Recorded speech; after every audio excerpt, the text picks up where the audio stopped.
I am the Tofu Golem. Please enjoy the video. You need Coodisk installed and permissions enabled. Open it now. Once launched, sign in or create your account, then tap the big plus button to start. Choose files or photos as the source. Grant access when prompted so Coodisk can read items. Make sure iPhone is on Wi-Fi for faster transfers and battery above 20%.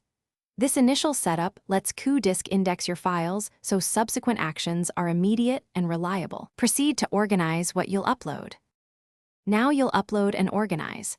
Tap Upload, pick the files, then confirm destination folder.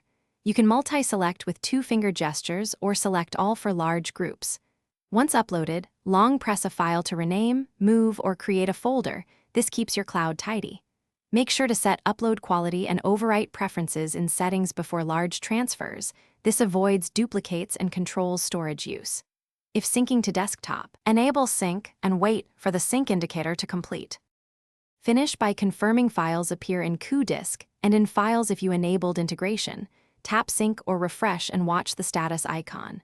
For offline use, select Files and choose Download. For sharing, use Export or Share and pick the destination app.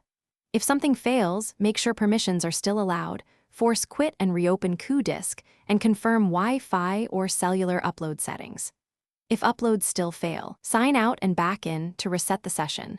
This usually resolves token.